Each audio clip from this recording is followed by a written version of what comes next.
Estamos viviendo en un tiempo incierto, pero Dios ha dado luz al mundo en su profecía. Prepárate para escuchar el programa Historias Proféticas del Mundo con Álvaro de la Cruz. Saludos a todo aquel que nos escucha y quiera ponerse en contacto con nosotros, bien pueda compartirnos su opinión, manifestarnos alguna inquietud, dejarnos cualquier comentario, una crítica o simplemente dejarnos su amable saludo. Tenga la gentileza de dirigirse al WhatsApp más 57 321 296 59 56. Más 57 321 296 59 56. La historia profética del mundo se complace en presentar esta nueva serie que hemos preparado con todos los hierros para toda nuestra audiencia. Una serie con un contenido emocionante, llena de acción, de intrigas, persecuciones, valientes héroes y tiranos villanos, escenarios deprimentes como una cruel mazmorra, así como suntuosos palacios. Empiezan 21 siglos de una saga que nos meterá a todos en sus más críticos y oscuros momentos, pero que también es una epopeya en honor a la esperanza de una victoria final asegurada.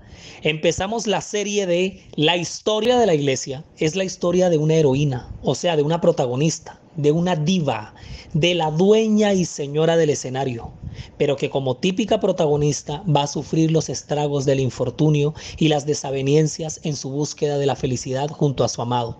Y no será sino hasta el final cuando puedan vivir felices para siempre en una tierra renovada donde heredará el galardón inmortal como recompensa a su perseverancia. La historia de la iglesia se compone de capítulos felices y otros totalmente opuestos. Sus defensores darán la vida por ella, muy diferente a sus perseguidores, que se encarnizarán contra ella para desaparecerla de las maneras más implacables a como dé lugar. La iglesia viajará por cuanto escenario tenga que atravesar, desde los más primaverales terrenos hasta los más aterrorizantes territorios. En esta serie veremos de todos y a todos los que hagan parte de este elenco de lujo, de este reparto estelar que nos hará suspirar, llorar y hasta vibrar en los momentos más crueles o de tregua. Pero la emoción jamás va a parar, porque así es esta saga, emocionante. Yo los invito a que se abrochen los cinturones, a que se sienten, por favor, a comer sus palomitas de maíz en la mano sobre el sofá, la cama, el suelo, donde sea, porque esto va a estar pero bueno. Nos vamos a deleitar con todo lo que vamos a ver aquí. Y finalmente nos vamos a tener que situar en medio de esta epopeya, porque por supuesto que cada uno de nosotros va a terminar metido en esta vuelta y vamos a tener que identificar cuál es el puesto que cada uno de nosotros ocupamos, o sea, cuál es el papel que desempeñamos en esta gran saga profética. Nos vamos a situar episodio tras episodio, que en total van a ser 8. Entonces, tome nota de lo que vamos a hacer, véala bien. Vamos a despegar desde el libro de Apocalipsis, el libro de la Revelación, el libro que de salida de una vez nos dice las cosas que van a pasar. Y en los capítulos 2 y 3, muy bien, en los capítulos 2 y 3 de Apocalipsis, que registran esas cartas tan reveladoras a las 7 iglesias de Asia, Éfeso, Esmirna, Pérgamo, Tiatira, Sardis, Filadelfia y la Odisea. Partimos con ellas, ya que cada una de ellas proyecta una etapa en la historia del desarrollo profético de la iglesia y describe la situación y la circunstancia de cada una de esas etapas, las cuales van a ser completadas de manera magistral por los 7 sellos del capítulo 6. ¿Está viendo? Es decir, aquí el marco teórico va a estar proyectado desde Apocalipsis 2 y 3 con las cartas a las 7 iglesias, pero van a estar totalmente tuteladas por los 7 sellos de Apocalipsis 6. O sea, que hay un gran paralelismo maestro entre las iglesias y los sellos, ya que ambas cosas apuntan al cumplimiento de lo mismo. Son estas dos líneas de base las que nos dan el paneo, el argumento, el libreto de toda la que se va a armar desde el siglo I hasta que Jesús venga por segunda vez y corone a la iglesia triunfante. Así que en cada episodio vamos a tomar, por ejemplo, al mensaje de la iglesia que está en Éfeso, que es la primera de las 7, y la vamos a colocar en el mismo plano del primer sello, que es el jinete del caballo blanco. Y vamos a dejar que ambas ópticas nos lleven hasta donde ellas nos quieran llevar. y ver entonces en la vida real qué fue lo que pasó en el cumplimiento de tantos símbolos. Así lo va a hacer sucesivamente, así lo vamos a hacer. Entonces, Esmirna con el caballo rojo representarán una época en la historia de la iglesia. Pérgamo con el caballo negro, Tiatira con el caballo amarillo. Si gustan, pueden ir ubicándose una vez en los capítulos 2 y 3 de Apocalipsis y empiezan a hacer ya mismo el paralelismo con el capítulo 6 para ir armando el esqueleto de esta serie. Sardis con las almas debajo del altar. Filadelfia con las 3 señales naturales del sexto sello y astronómicas. Y así sucesivamente hasta llegar a emparejar la séptima iglesia de Apocalipsis 3, que es la Odisea, con el séptimo sello, que es la media hora de silencio que aparece en Apocalipsis 8.1. No se preocupen que esta fórmula apenas está empezando. Ya veremos aquí hilito por hilito y nos vamos a quedar maravillados de cómo todo esto engrana de manera simétrica. Entonces, la historia va a empezar en el mismo espíritu con el que va a terminar. Una iglesia empoderada, con autoridad, una iglesia triunfante. El blanco pureza del primer caballo de los 7 sellos y el trabajo arduo hecho con amor de Éfeso, que se desarrolla durante los primeros años de la comunidad apostólica, es una iglesia limpia, honesta, inocente, hasta ingenua, de todo lo que se le venía, porque sus ojos estaban puestos en el jinete que la cabalgaba, que había salido venciendo para vencer y en cuya mano posee un arco y una corona. Es la iglesia de los primeros años de fundación, donde no había sino el mismo afecto cristiano. Era una comunidad unánime, sencilla, humilde, honesta. Lejos de pensar en sus delirios de grandeza, de poder o reconocimiento, lejos del pensamiento político de su sociedad contemporánea, basaba totalmente sus acciones en las enseñanzas de su maestro, Jesús. Pero pronto esos años de dicha y felicidad se convertirían en tormento y laceración, porque al cambiar de situación, y eso es lo que vamos a ver en el episodio número 3 de esta serie, el blanco pureza de la iglesia se va a teñir de sangre, de una cruel estela de sangre. Será un período donde la barbarie, la crueldad, la demencial persecución se va a encarnizar sobre aquella comunidad cristiana que para entonces crecía por miles, y entonces le van a soltar los leones, las crucifixiones, las más demenciales torturas. Y por eso el sello de esta época es el caballo rojo, cuyo jinete recibió el poder de quitar de la tierra la paz. Y el mensaje para la iglesia de esta época la contiene Esmirna, a la cual se le pide que no tema lo que va a padecer, porque es que lo que va a padecer va a ser demencial, brutal. La sangre de los cristianos va a correr por el suelo como corren los ríos por sus cauces, y van a ser más de 200 años en este horror, hasta que una mano detenga el látigo lacerante del verdugo, pero con intenciones acomodadas y con fines lucrativos. Y entonces la cosa a la iglesia se le va a complicar, porque este es el episodio donde el poder se nos mete y la verdad bíblica del blanco pureza del primer sello se va a tornar en oscuridad. Entonces aquí se desata el oscurantismo. El caballo negro se viene con toda, y entonces el poder político civil ahora es el que manda, el que predomina. Las verdades bíblicas colapsan, se eclipsan. La persecución termina, pero surgen negociaciones que comprometen la pureza del evangelio. El cristianismo se politiza, mejor dicho. Nada más es que se le dé un repaso al mensaje de la iglesia de esta época en la carta que le mandan a Pérgamo para darse uno cuenta de la mezcolanza que se dio. Aquí se inicia un proceso de transición, una metamorfosis en la iglesia. O sea, salimos de un periodo desgarrador de muerte a una transformación que nunca debió darse, pero pasó. Y es lo que el caballo amarillo del cuarto sello representa. En el episodio 5 de esta serie nos vamos a detener en el mensaje a Tiatira, el cual se cumplió en ese periodo de agonía espiritual para la verdad que debía preservar la iglesia en aquella fase llamada la medianoche del mundo, donde investida de poder mundanal, un amplio sector del pueblo de Dios sucumbe seducido por el poder terrenal y pasa ahora a ser perseguidora, y vuelven otra vez a ponerse frente a frente las dos simientes, la del bien y la del mal. O sea, esto viene desde el principio. Los capítulos son difíciles y sombríos, para esos días que el quinto sello de Apocalipsis 6 proyecta una visión deprimente y lamentable, con la que protagonizan las almas debajo del altar, clamando ante el mismo Dios, suplicándole que haga justicia por sus muertes y venganza por su sangre. Y este es el periodo histórico profetizado por Sardis, a la que se le dice que aún conserva unas pocas personas que no han manchado sus vestiduras y andarán con Jesús en vestiduras blancas porque son dignas. O sea, esto engrana armónicamente con los mártires que claman debajo del altar en el quinto sello, porque va a ser una época de martirio donde después de haber derramado tanta sangre fiel, ese derramamiento se va a triplicar. Bendito Dios, o sea, figúrese cómo fue que se puso la cosa por esos años.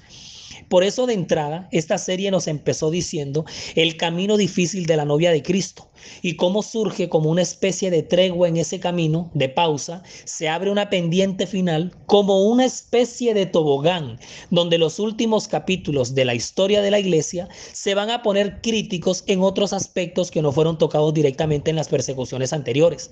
Entonces va a arrancar el tiempo del fin con las tres señales naturales del sexto sello y el mensaje teso que se le manda a la iglesia de Filadelfia, que es la que encaja con el sexto sello del Apocalipsis, es decir, el tiempo del fin.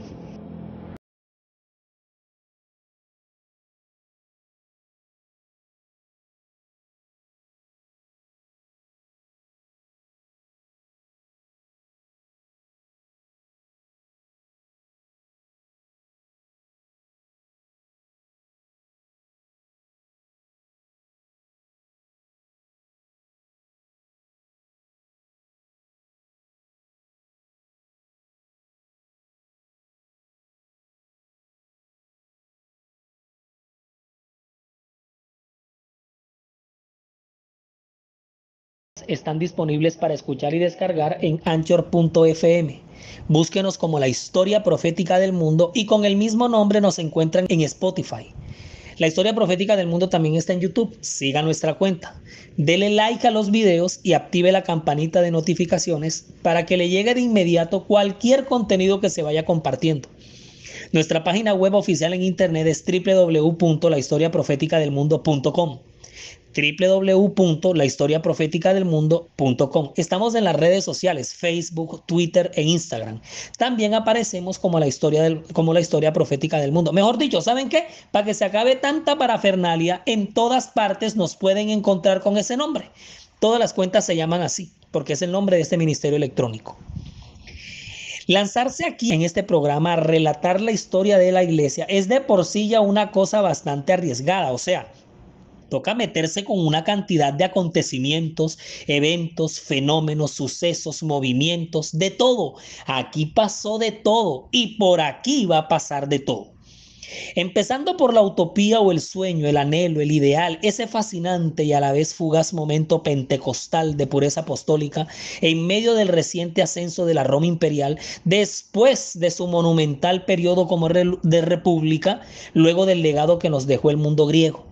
Entonces, para arrancar, lo que tenemos es un contexto socioeconómico, cultural, geopolítico, ni el tremendo, en el cual van a ser la iglesia, pero por ahí van a pasar las persecuciones carniceras de los emperadores.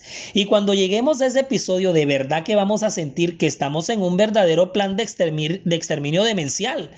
Y sin embargo, la iglesia va a seguir caminando.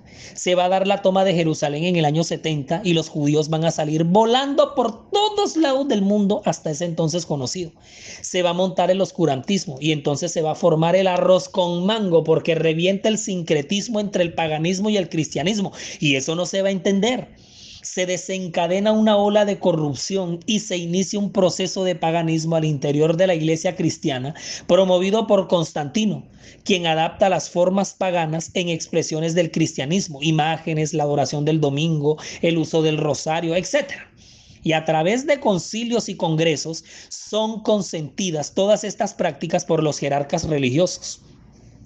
Naciones como Francia en el 508 extienden sus brazos amigos a la religión. Por eso es que les digo que esta serie se viene con todos los hierros, porque en toda esta locura nos vamos a tener que meter. Se va a aparecer el arrianismo, concilios como el de Nicea y el de Calcedonia, donde se van a tomar unas decisiones de película para la iglesia que ustedes se imaginan. Vamos a ver cuando el latín se mete en las liturgias, las traducciones amañadas de la Biblia, la Vulgata, la compilación del Talmud, y en medio de todo esto, los conflictos territoriales de los reinos como los visigodos con los bárbaros, los vándalos. Aquí se va a aparecer Atila y los hunos. Mejor dicho, esto va a ser como una montaña rusa, porque el desafuero de emociones y de tensiones van a estar más cargados de adrenalina que la saga de Rápido y Furioso. ¡Ja! Aquí vamos a ser testigos del derrumbamiento del Imperio Romano de Occidente y cómo se queda en pie el Imperio de Oriente, que se va a llamar Imperio Bizantino, Bizancio. ¿Y saben una cosa? El desarrollo de la iglesia y su misión va a tener mucho que ver en medio de todo este sistema de cosas locas que van a pasar, pero el pueblo de Dios va a seguir caminando. Con una sola pierna, pero va a seguir caminando. Con muleta o con silla de ruedas, pero no se va a detener.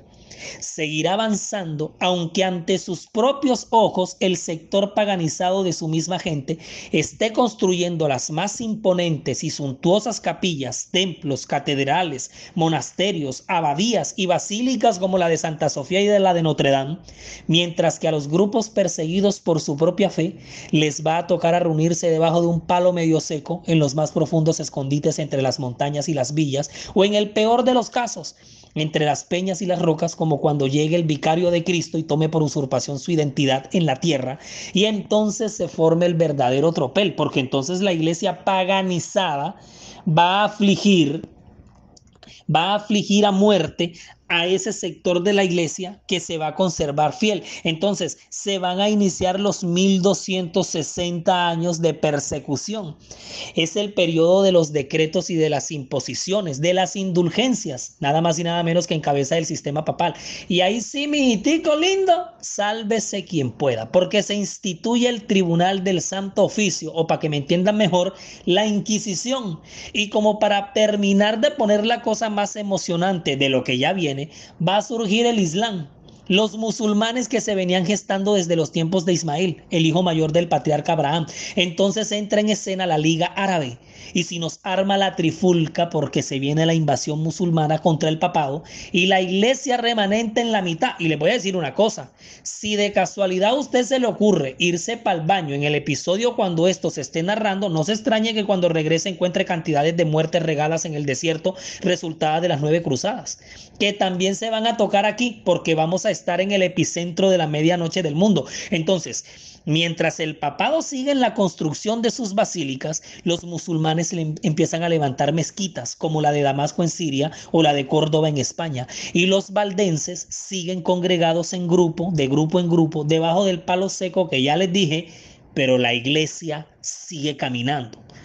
Y como en esta serie nos vamos a terminar moviendo, caminando y corriendo por de cuanto lugar, escenario, pueblo y país toque irse, la alfombra roja de personajes de esta serie va a estar pero de lujo. Y es que se vienen unas señoras personalidades que van a vivir su drama dentro de su historia. Otros lo que harán es vivir su comedia, al tanto que la mayoría vivirá su tragedia. Aquí van a aparecer en primer lugar los apóstoles. Pedro, que va a ser crucificado con la cabeza hacia abajo. El apóstol Pablo va a aparecer aquí, que le va a dar un plus a la predicación del evangelio, pero va a caer decapitado. Por aquí va a pasar Esteban, el primer mártir cristiano, cuya muerte va a significar la verdadera y contundente brecha entre los judíos y los cristianos, y un acérrimo rechazo al mensaje de Jesús. En esta saga se van a aparecer los emperadores romanos, que no van a tener la más mínima piedad o misericordia hacia los cristianos. La lista la encabeza nada más y nada menos que el temible Nerón, hijo de Agripina y Cayo Julio. Y aquí vamos a ver el incendio de Roma producto de su delirio, sus poemas y la obra épica de Quo Vadis. Y esta lista la van a integrar Domiciano, Septimio Severo, Diocleciano y otros dementes más, pero va a ser presencia un personaje con una aparición estelar, cuyo papel va a poner todo de cabeza: Constantino. No, sin palabras. Yo mejor no digo más, hasta que le toque el episodio donde aparece el Guámbito. Se va a venir Clodoveo, rey de Francia, Justiniano, los bárbaros, por aquí va a pasar Mahoma, el Papa Urbano IX con sus cruzadas, los valdenses, los albigenses, los cátaros, los hugonotes de París, los cuáqueros, todos estos grupos de resistencia a la dominación papal. Por aquí va a asomar su cabeza Carlo Magno y su canción del Roldán, los normandos, los reyes malditos, Juana de Arco, Isabel de Aquitania, Juana la Loca. Oiga, de verdad que esto es una verdadera locura. De cuánto personaje se le puso en contra o a favor al pueblo de Dios, ninguno logró desaparecer la iglesia, y grandes personajes que seguirán dando la vida por ella irán apareciendo para que en su momento se destaquen con sus apuntes y sus aportes para defenderla y a no dejarla morir. La historia de la iglesia es una historia de valentía, es una historia de tenacidad, de no sentir miedo al enemigo, sino amor por tu Dios y su mensaje. La misión encomendada, eso lo tenía claro Martín Lutero, que ayudado por la imprenta de Gutenberg va a aparecer aquí en esta serie con bombos y platillos. Lutero, porque la revolución la arma él, y el universo de constelaciones de reformadores a favor de la verdad y de lo correcto va a brillar con luz propia. Entonces vaya buscando su asiento en la VIP, porque aquí se va a destacar John Wycliffe, Juan Haas, Ulrico Zwinglio, Thomas Cranmer, William Tyndale, Juan Calvino, Juan Knox, Jerónimo, Felipe Melanchthon y una cantidad de miembros más de la Reforma Protestante van a remover los mismos cimientos de la fe a partir de este movimiento histórico, y para dar un abrebocas, la Reforma se va a expandir a países como Dinamarca, Suecia, Noruega, Islandia, Finlandia, Inglaterra, que va a ser la iglesia de Enrique VIII, o los anglicanos y sus reformadores de Cambridge. Pero todo esto va a causar un cisma en la fe cristiana y una subdivisión dentro de la iglesia que originalmente Jesús había fundado.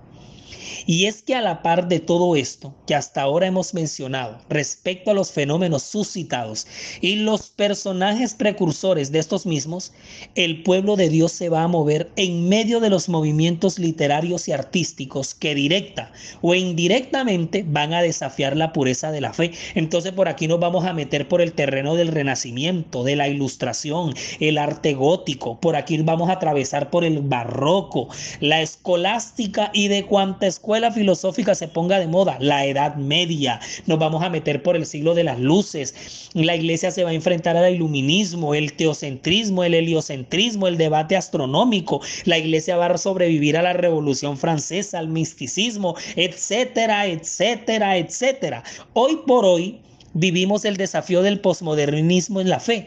Nada de lo que vivimos es nuevo. Aquí de todo ha pasado. Por eso les invito a este viaje que no se pueden perder. Pero como aquí lo que va a ser desafiado es la verdad. La verdad que pretende mantener y pregonar la iglesia, y es que desde el inicio de este gran conflicto ha sido así. O sea, no hay nada más amenazado en esta vida que la verdad. Y es lo primero que se enreda en un enfrentamiento. Va a ser siempre la verdad que está presente en las Santas Escrituras lo que va a ser perseguido, y a su vez lo que más va a ser defendido. Pues si bien es cierto, la historia de la iglesia no es precisamente la historia de los enemigos de la verdad. La historia de la iglesia es más bien la historia de los protectores de la verdad. Aquí los grandes héroes son del Señor Jesús como cabeza de la iglesia, pasando por este ramillete de héroes y heroínas que dieron literalmente su vida, su tiempo, sus más mínimos esfuerzos, sus dones, sus talentos, sus posesiones, o sea, todo, para que este pueblo con esta verdad se mantenga en pie, y que hacen parte muchos de la memoria histórica y del subconsciente colectivo de la humanidad, y a otros seguramente los hemos, si acaso, escuchado por su nombre, pero también hay una larga lista de personajes anónimos que fueron mártires y que los registros no los tienen anotados. Los registros son todos ellos los verdaderos protagonistas, porque la historia de esta iglesia se empezó a escribir con sangre desde la cruz del Calvario y cerrará en las persecuciones de los últimos siervos de Dios. Así que, amable audiencia, este difícil camino de todas las emisoras que emiten nuestro programa en Estados Unidos, España y Latinoamérica, y a toda nuestra apreciada audiencia quienes muy amablemente comparten y difunden este archivo desde sus dispositivos.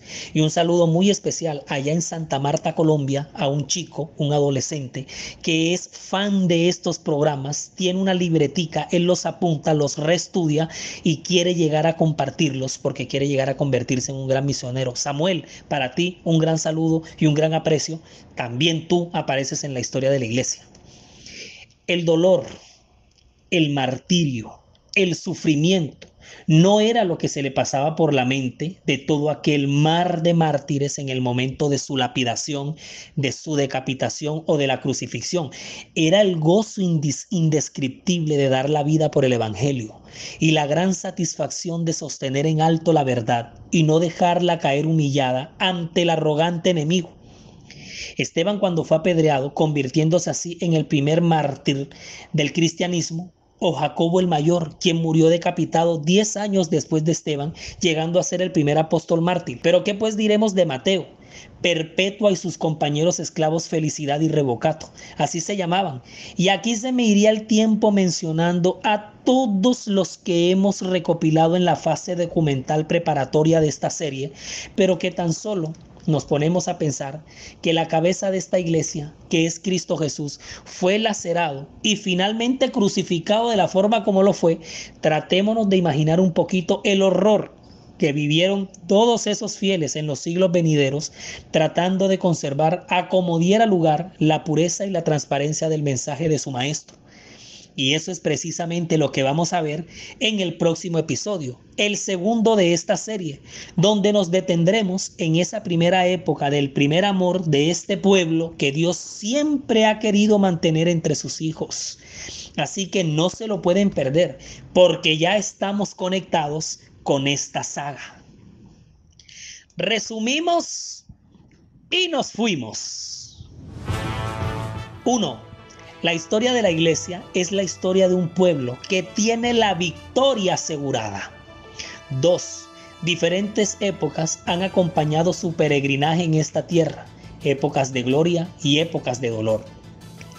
3. Una gran cantidad de fenómenos y sucesos juegan un papel importante en la historia de este pueblo.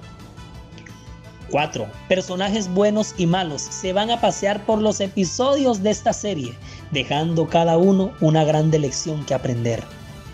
5. Empezando toda una majestuosa epopeya que rememora el paso del pueblo de Dios por este planeta. Produce para ustedes Daniela Ponte, diseña y grafica Mike Vanegas y en el relato Álvaro de la Cruz. Pedimos en oración que tanto ustedes como nosotros adoremos al Señor en espíritu y en verdad. Y hemos dado inicio así a la serie La Historia de